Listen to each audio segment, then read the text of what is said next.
किसी का सर फटा है, किसी का पैर कटा है, किसी का अंगूठा उखड़ गया है, तो उनके बारे में सोचना होगा कि वो लोग कैसे एग्जाम देगा 13 तारीख को। बसों में लटक लटक के जा रहे हैं, खिड़की से कूद रहे हैं, ट्रक में लटक के जा रहे हैं, ऑटो में लटक के जा रहे हैं। जो मानसिक हम लोग का जो प्रताड़ना हुई है, इसमें हम लोग 10 से 15 दिन पूरा समय व्यर्थ चला गया है। कोई नीतीश कुमार नाम का बच्चा है जो रजिस्ट्रेशन कर चुका है, लेकिन उसका फॉर्म फिलअप नहीं हो रहा है।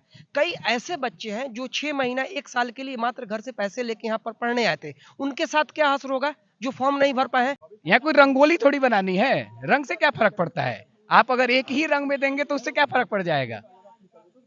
आप हर रंगों में उलझाने की कोशिश की जा रही है। उलझाने की कोशिश है। आप इंद्रधनुष बना रहे हैं क्या यहाँ पे, ये रंग दे देंगे वो रंग, क्या मतलब है भाई रंग का। रंग से क्या बदल जाएगा क्वेश्चन में। हम तो क्वेश्चन देख के आंसर करेंगे ना, या क्वेश्चन पेपर का रंग देख के आंसर करेंगे। पूरा बदन फाड़ दिया है मार मार के, समझ रहे, बहुत बुरे तरीके से। लड़कियों के साथ भी बर्बरता पूर्ण इन लोगों ने व्यवहार किया।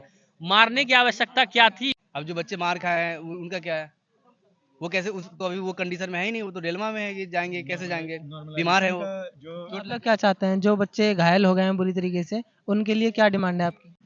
इनकलाब जिंदाबाद, जिंदाबाद, जिंदाबाद, इनकलाब जिंदाबाद, छात्रों के लिए न्याय करो।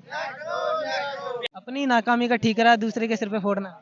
वही आयोग अपनी नाकामी का, जो ये हर एक साल होता आ रहा है पिछले कई सालों से, आप अगर देखेंगे तो उनकी 4-5 दिन पहले से वेबसाइट जो होती है उसमें हमेशा टेक्निकल ग्लिच आता है, उनके सर्वर हमेशा डाउन रहते हैं। नमस्ते दोस्तों, मैं हूं सुंदरम दिवाकर और आप लोग देख रहे हैं शिवम दिवाकर यूट्यूब चैनल। मैं मौजूद हूं इस वक्त गांधी विहार में, और गांधी विहार का ये पार्क है और आप लोग देख सकते हैं इधर कुछ छात्र हैं, ये बीपीएससी में नॉर्मलाइजेशन के विरोध में प्रोटेस्ट कर रहे हैं। कल रात को एक नोटिस जारी कर दिया गया आयोग के द्वारा, जिसमें कहा गया है कि नॉर्मलाइजेशन नहीं होगा, लेकिन अभी भी छात्र आंदोलन कर रहे हैं। मैं इनसे जानने की कोशिश करूंगा कि ये आखिर आंदोलन अभी क्यों कर रहे हैं। दोस्त, आपका क्या नाम है और आप कहाँ से हैं? मैं बिहार चंपारण से हूँ, मेरा नाम सानी लतीफ़ हुआ।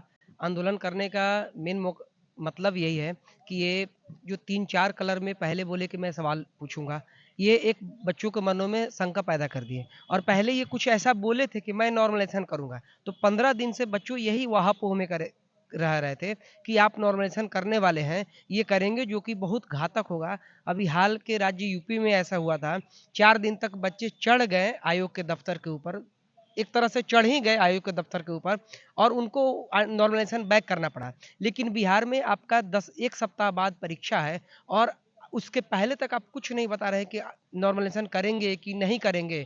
तो मजबूरन बच्चों को कल आके आंदोलन करना पड़ा, और बहुत जल्दी में उन्होंने वो एक अधिसूचना जारी कर दी कि हम नॉर्मलाइजेशन करने नहीं जा रहे हैं। लेकिन ये इसमें अभी वो शक के घेरे में है, वो शक कम नहीं हो रहा है। मतलब अभी भी वो बदल सकते हैं इसको। इसकी क्या गारंटी है कि एग्जाम लेने के बाद वो बोल दे कि मैं नॉर्मलाइजेशन फिर से करने जा रहा हूँ।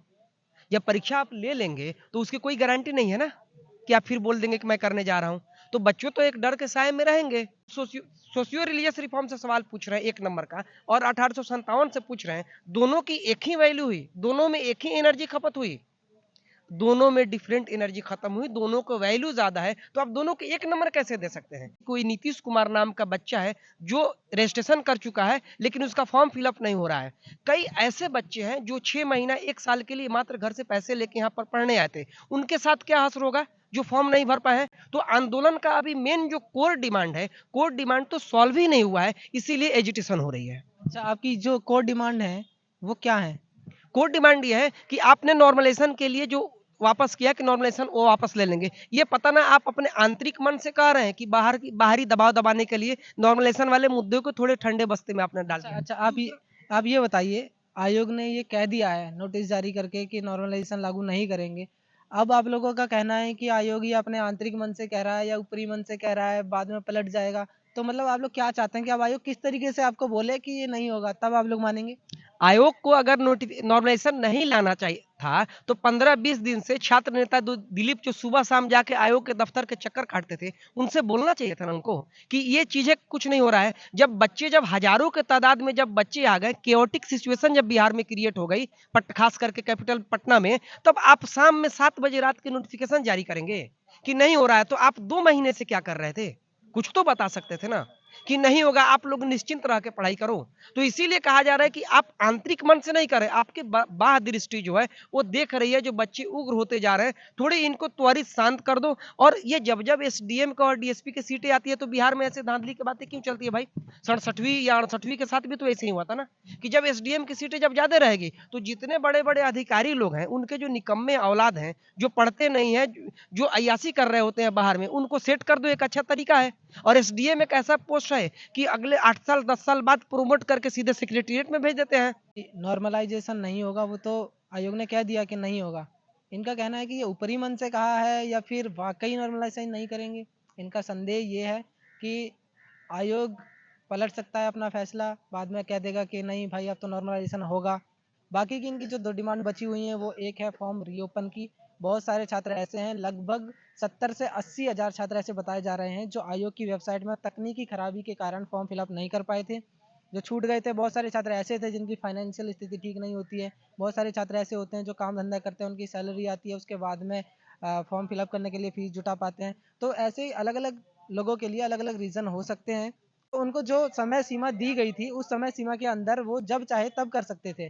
इनका कहना है कि आयोग की वेबसाइट नहीं चली तो इसमें हमारी गलती क्यों बताई जा रही है। हम लोगों को कहा जा रहा है कि हम तो आंदोलनकारी हैं, हम छात्र नहीं हैं। यानी कि जो छात्र आंदोलन कर रहे हैं, जो अपना हक मांग रहे हैं, उनको आंदोलनकारी बता दिया जा रहा है। उनको कहा जा रहा है कि ये सीरियस नहीं है। भाई कल आयोग ने नोटिस जारी करके कह दिया कि नॉर्मलाइजेशन नहीं होगा, तो आज आप लोग फिर से क्यों कर रहे हैं आंदोलन? देखिए, वो उसमें 3 मांग थी। एक तो नॉर्मलाइजेशन का बात था, दूसरा था कि डेट एक्सटेंड करने के लिए, और जो बच्चे बच गए हैं 90,000 उनको फिर से लेने के लिए। तो आयोग एक बात मानी है, वो भी कब मानी? उनको उनको जब पता था कि बच्चे आंदोलन करने जा रहे हैं तो उन्हें पहले ये नोटिस 2 दिन पहले दे देना चाहिए था, जो शाम को दिए। तो इतना कांड होने के बाद वो क्यों दिए? तब उनको नींद खुला, और खुला तो और भी वो 2 मांग का क्या होगा? अब जो बच्चे मार खाए हैं उनका क्या है? वो कैसे, उस तो अभी वो कंडीशन में है ही नहीं, वो तो डेल्मा में है कि जाएंगे कैसे जाएंगे, बीमार है वो। आप लोग क्या चाहते हैं? जो बच्चे घायल हो गए हैं बुरी तरीके से, उनके लिए क्या डिमांड है आपकी? उनके लिए कि उनका प्रॉपर इलाज कराए सरकार प्रशासन, और एग्जाम का डेट एक्सटेंड हो। एग्जाम का डेट एक्सटेंड करने के लिए आपका क्या रीजन है? क्यों करे आयोग एग्जाम का डेट एक्सटेंड? जो लास्ट का सर्वर था बीपीएससी का, वो 3-4 दिन लगातार वो सर्वर स्लो था, और लास्ट के 2 दिन तो बंद ही हो गया था। तो उसमें बहुत सारे बच्चे हुए हैं जिनका रजिस्ट्रेशन हो गया, पैसा कट गया, और वेबसाइट पे शो नहीं हो रहा है। पैसा कट गया? पैसा कट गया लेकिन रजिस्ट्रेशन नहीं हुआ। रजिस्ट्रेशन नहीं हुआ, रजिस्ट्रेशन फाइनल सबमिशन नहीं हुआ उनका। तो इसलिए चाहिए कि डेट बदलना चाहिए। अपनी नाकामी का ठीकरा दूसरे के सिर पे फोड़ना। वही वही आयोग अपने अपनी नाकामी का जो ये हर एक साल होता आ रहा है पिछले कई सालों से, आप अगर देखेंगे तो उनकी 4-5 दिन पहले से वेबसाइट जो होती है उसमें हमेशा टेक्निकल ग्लिच आता है, उनके सर्वर हमेशा डाउन रहते हैं। हम ये कहते हैं कि अगर आपने इतनी अच्छी वेबसाइट बना रखी है, अपने इंजीनियर्स, अपने सॉफ्टवेयर इंजीनियर्स इतने हायर कर रखे हैं, इतना जो है 600 रुपये आप फीस भी ले रहे हैं आप जो है, तो उस चीज़ को आप यूपीएससी का अगर फॉर्म को अगर आप देखें तो आप 10 मिनट पहले तक, आप जो है 1 मिनट पहले तक भी आप फॉर्म को भर सकते हैं।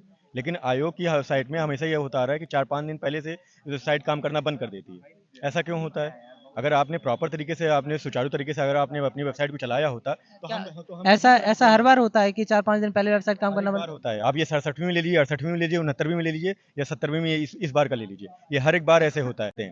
तो और उस टाइम पे त्योहारों का टाइम था, पर्व था, छठ पर्व था, दीपावली का पर्व था, तो स्टूडेंट के पास में इस तरह से पैसे नहीं होते, तो वो सोचते हैं कि बाद में हम जब हमारे पास अरेंजमेंट हो जाएगा तब हम फॉर्म भरेंगे। तो इसी वजह से, और आयोग इस 4 दिन पहले से सर्वर अपना वो डाउन कर देता है अपनी वेबसाइट का, और दूसरों पे कहता है नॉन सीरियस कैंडिडेट। ये कहाँ का? आपको ऐसा नहीं लगता कि आयोग की वेबसाइट जो हर बार, चाहे वो 70वीं हो चाहे 69वीं रही हो, हर बार ऐसा होता है कि 4-5 दिन पहले से काम करना बंद कर देती है? तो कहीं ना कहीं तो आपको ऐसा नहीं लगता कि छात्रों को ये बात ध्यान रखनी चाहिए थी कि 4-5 दिन पहले ही वेबसाइट काम करना बंद कर देती है, तो हमें थोड़ी जल्दी करनी चाहिए? नहीं, ये चीज़ मैं नहीं कह रहा हूँ। ये चीज़ ये इसलिए कह रहे हैं कि ये आखिरकार होता क्यों है? हर एक बार जो है उस तरह का एनवायरनमेंट नहीं होता है। अगर आप 67वीं में देखें, 68वीं में देखें, तो उस तरह का एनवायरनमेंट इस बार हो सकता है कुछ अलग तरह का एनवायरनमेंट, और वो भी 90,000 जो फॉर्म भरे गए थे, 90,000 लोग जो है इस तरह से कैसे वो हो? पिछले साल जब पहले भरा जाता तो उस समय भी वेबसाइट क्रैश कर जाता था, लेकिन उसमें क्या होता था कि लोग को बाद में डेट बढ़ता था, 2-3 बार डेट बढ़ता था। उसके बाद क्या होता है, इस बार का बीपीएससी का जो प्रणाली है ना, वो खुद ही संदेहास्पद है। पहली बार फॉर्म भराने के बाद टाइम मिलता था, उसके बाद क्या होता था कि स्क्रूटनी होता था, वो भी आता था कि इतने बच्चे का फॉर्म में ये एरर है, आप ये फिर से उनको मौका मिल जाए, ये गलत है, आप अपलोड कर लीजिए। इस बार कुछ नहीं बताया, इस बार तो बात ही नहीं किया गया कि क्या होगा, क्या अचानक से फॉर्म वो डाल दिया गया। आप लोग चाहते हैं कि जो ये परंपरा रही है डेट एक्सटेंड होने की, वही परंपरा फिर से इस साल भी वही अपनाया जाए? नहीं नहीं, अब वेबसाइट नहीं चल रहा था। लाठी चलवाया है, बहुत सारे छात्र बहुत बुरी तरीके से घायल हुए हैं, सर फूट गया है, किसी का हाथ टूट गया है। आया, आप देखेंगे ना, पूरा एक्सरे वगैरह सारा सोशल मीडिया पर वायरल हो रहा है, पूरा बदन फाड़ दिया है मार मार के, समझ रहे हैं? बहुत बुरे तरीके से लड़कियों के साथ भी बर्बरतापूर्ण इन लोगों ने व्यवहार किया।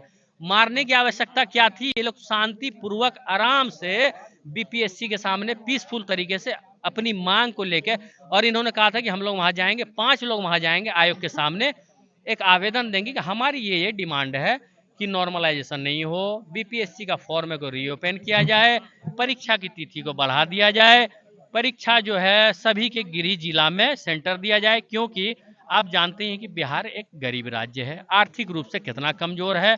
मैं पूर्णिया का हूँ तो मुझे सिवान दिया है सेंटर। कितनी दूरी है यहाँ? 300-400 किलोमीटर होगा वहाँ से। 300-400 किलोमीटर है। दोस्तों ये पूर्णिया के रहने वाले हैं और इनका सेंटर दिया है सिवान में। 300 से 400 किलोमीटर का डिस्टेंस है। और आपने टिकट चेक किया, अवेलेबल है? टिकट है ही नहीं, क्योंकि जब फॉर्म में जो 15 दिनों से तो यही चल रहा है कि परीक्षा में नॉर्मलाइजेशन होगा, इसी में हम लोग उलझे हुए हैं कि इसको सॉल्व किया जाए। तो अब ये 5 दिन पहले ये बोल रहे हैं कि नॉर्मलाइजेशन नहीं होगा, परीक्षा होगा, तो अब इसमें टिकट नहीं है हम लोगों का। इसीलिए ऐसी स्थितियां उत्पन्न होती हैं जब एस्पिरेंट ट्रेन की छत पे जा रहे हैं, बसों में लटक लटक के जा रहे हैं, खिड़की से कूद रहे हैं। ट्रक में लटक के जा रहे हैं, ऑटो में लटक के जा रहे हैं, सीट नहीं मिल रहा है। अगर गृह जिला आसपास होगा तो बच्चे आराम से पहुंच जाएंगे। तो मतलब परेशान करने से सरकार को, आयोग को अगर कोई लाभ हो तो छात्र परेशान होने के लिए पूरा एकदम स्वतंत्र, बड़ा खुशी के साथ। अच्छा, जैसे ये इतनी दूर दूर सेंटर दिया क्यों जाता है? क्या तार्किक रीजन क्या है इसका?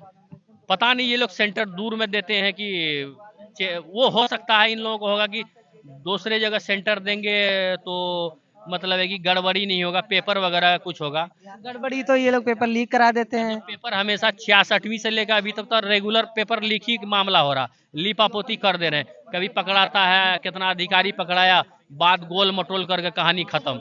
कोई सुनवाई हुआ है? इतने दिन से इन लोगों का यही खेला जो जेन्युइन बच्चे हैं ना, उन लोगों का नहीं। वहाँ पर सारा सेटिंग ये लोग करते हैं इंटरनली, ठीक है? ये सब बोलने वाली बात नहीं है, लेकिन समझने वाले समझते हैं कि इतना घुमाना फिराना, इतना रीजनिंग बनाने की आवश्यकता क्या है भाई? अगर एक बात बताइए, आपकी व्यवस्था है, आपकी सरकार है, आपका प्रशासन है, अगर हम अपने जिला में ही एक परीक्षा देंगे तो वहाँ हम चोरी कर लेंगे क्या? ये सब परीक्षा में, सिविल सेवा में चोरी होता है क्या? वो तो एग्जाम होगा, वहाँ से आपको सुरक्षा के साथ मतलब है कि पेपर लेकर आएगा, पेपर आपको सील तोड़ेगा, आपको वहाँ पर देगा, परीक्षा दीजिएगा, घर जाइए, आसपास जाइए। तो यहाँ वहाँ भेजने का इनका वही हो सकता है एक लॉजिक होगा, ये कोई लॉजिकल बात है ही नहीं कि दूर सेंटर। अच्छा, मैं आपसे एक चीज़ और जानना चाहूँगा। कल रात को खान सर को भी गिरफ्तार कर लिया गया था। तो बहुत सारे छात्र, पहले जब यूपीपीसीएस का आंदोलन हुआ था तो छात्रों का कहना था कि कोई भी जो फैकल्टी है यूपीएससी वाली वो आंदोलन में नहीं आई है, छात्रों के समर्थन में कोई नहीं आया है, कोई जमीन पे नहीं आया है, सामने किसी ने समर्थन नहीं दिया है। लेकिन अब जब अध्यापक बीपीएससी वाले आ रहे हैं, फील्ड में उतर के आ रहे हैं, समर्थन दे रहे हैं आप लोगों को, तो बहुत सारे छात्रों का ऐसा कहना है कि ये नहीं आने चाहिए, इनको अंदर नहीं आने देना चाहिए। ऐसा क्यों आखिर? नहीं, नाराजगी किसी भी टीचर से हमें व्यक्तिगत रूप से नहीं है, लेकिन जो मुद्दे हमारे थे, अगर कोई टीचर आ रहा है प्रोटेस्ट में तो वो तो स्टूडेंट को सपोर्ट करने के लिए आ रहे हैं ना, वो स्टूडेंट के मुद्दे को उठाएंगे ना कि अपना कोई मुद्दा अलग से बना लेंगे उसको उठाएंगे।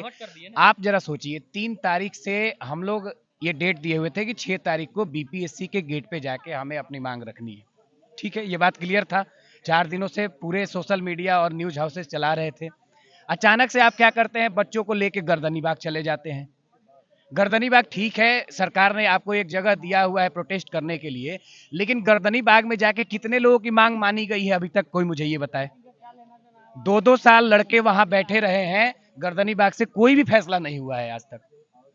अगर आपको इंस्टेंट रिजल्ट चाहिए, क्योंकि 1 हफ्ते में आपका एग्जाम है, 6 दिन 7 दिन बचे हुए हैं एग्जाम के, हम 2 साल वहां बैठ के इंतजार तो नहीं कर सकते हैं ना। हमें इंस्टेंट रिजल्ट चाहिए, और हमें इंस्टेंट रिजल्ट चाहिए तो हम गर्दनी बाग में बैठ के हमें फैसला नहीं मिलने वाला है। हमें वहां जाना चाहिए जहां से हमें तुरंत फैसला मिले। आपने इस बार बीपीएससी का फॉर्म फिलअप किया? जी जरूर भरा है। आपका हो गया? क्या हो गया? फॉर्म फिलअप हो गया, मतलब प्रोसेस पूरी? फिलअप हो गया है। तो लेकिन बाकी आपका कौन सा अटेम्प्ट रहेगा ये बीपीएससी का? मेरा ये तीसरा अटेम्प्ट रहेगा। मैंने 2 मेंस भी लिखा है बीपीएससी में। आपका सेंटर कहाँ पे गया है और आप कहाँ से हैं? देखिए, मेरा सेंटर मेरे घर से लगभग 400 किलोमीटर दूर भेजा गया है। ये भी एक मुद्दा है कि पिछले जो 68 का बीपीएससी का पीटी हुआ था, उसमें जब पिछले चेयरमैन साहब थे अतुल प्रसाद, उन्होंने कहा था कि आपके डिवीजन में, आपके ही कमिश्नरी में जितने जिले हैं, उनमें से किसी एक में आपका सेंटर दिया जाएगा। उन्होंने वैसा ही किया। मेरा सारण डिविजनरी है, कमिश्नरी है, उसमें 3 जिले आते हैं, छपरा, सिवान और गोपालगंज। मैं सिवान से हूँ, तो होम डिस्ट्रिक्ट नहीं दिए, ठीक किए, ठीक है। लेकिन बाकी जो 2 जिले बच रहे हैं, गोपालगंज और छपरा, मेरा सेंटर गोपालगंज दिया गया था। दूरी नहीं थी, 50 किलोमीटर की दूरी है, आराम से कोई भी जा सकता है। अभी क्या किया गया है, आनन फानन में एडमिट कार्ड जारी करने के लिए, बच्चों के प्रोटेस्ट को कमजोर करने के लिए इन्होंने कैसे भी करके किसी का भी सेंटर कहीं भी डाल दिया है। मैं सिवान से हूँ, इस बार मेरा सेंटर दिया गया है सहरसा। 400 साढ़े 400 किलोमीटर की दूरी है। बताइए कितनी परेशानी में डाल दिया गया है बच्चों को। तो अब आप लोगों की क्या डिमांड है? हमारी सिर्फ एक ही डिमांड अभी तक पूरी हुई है। उन्होंने नोटिफिकेशन दे के ये कहा है कि हम नॉर्मलाइजेशन नहीं करेंगे। लेकिन अब हम ये जानना चाहते हैं कि अगर आप नॉर्मलाइजेशन नहीं करेंगे तो 3 सेट में अब भी आप एग्जाम लेंगे? अभी भी 3 सेट में लेंगे? हाँ, उन्होंने जो नोटिफिकेशन दिया है उसमें लिखा हुआ है कि मल्टी सेट तैयार करना कदाचार मुक्त परीक्षा कराने के लिए किया गया है। उन्होंने ये अब भी नहीं कहा है कि हम एक ही सेट में एग्जाम लेंगे। ये मल्टी सेट क्या है, इसको समझाइए थोड़ा। मल्टी सेट ये है कि ए, बी और सी क्वेश्चन के 3 सेट होंगे। ए में अलग अलग क्वेश्चन रहेंगे, बी में अलग क्वेश्चन होगा और सी में अलग क्वेश्चन होगा। ये तो वही बात हो गई, नॉर्मलाइजेशन लागू नहीं करेंगे और कर रहेंगे, ये समझ में नहीं आ रहा है ना कि अगर आप मल्टी सेट हटा ही नहीं रहे हैं तो नॉर्मलाइजेशन हटा लेंगे, इसका क्या मतलब हुआ? कैसे रिजल्ट देंगे आप? तीनों सेट का अलग अलग रिजल्ट दे देंगे? ये कोई सिपाही भर्ती का एग्जाम थोड़ी ना हो रहा है कि आप सब में वन लाइनर क्वेश्चन पूछ रहे हैं तो कोई बात नहीं, चलो थोड़ा बहुत का अंतर होगा। आप यूपीएससी, बीपीएससी या किसी भी स्टेट पीसीएस के क्वेश्चन को उठा के देखिए, एक सवाल चेंज होता है तो सिर्फ सवाल चेंज नहीं होता है, सवाल की पूरी प्रकृति बदल जाती है। यहाँ कोई रंगोली थोड़ी बनानी है, रंग से क्या फर्क पड़ता है? आप अगर एक ही रंग में देंगे तो उससे क्या फर्क पड़ जाएगा? आप हर रंगों में उलझाने की कोशिश की जा रही है। उलझाने की कोशिश है। आप इंद्रधनुष बना रहे हैं क्या यहाँ पे? ये रंग दे देंगे, वो रंग, क्या मतलब है भाई रंग का? रंग से क्या बदल जाएगा क्वेश्चन में? हम तो क्वेश्चन देख के आंसर करेंगे ना, या क्वेश्चन पेपर का रंग देख के आंसर करेंगे। ये क्या है मतलब कि लड़कियों को पिंक दे देंगे, लड़कों को ब्लू दे देंगे? यार ये कोई मतलब थोड़ी ना होता है? ये रंगोली थोड़ी बना रहे हैं हम दिवाली का। ऐसे नहीं होना चाहिए, उनको खुल के बोलना चाहिए। अभी भी हमारी 2 मांगे हैं, वो आके बोले कि हम एक ही क्वेश्चन सेट से पूरे स्टेट में एग्जाम लेंगे, और कल जो बच्चे इंजर्ड हुए हैं अब उनका क्या होगा, वो कैसे एग्जाम देंगे?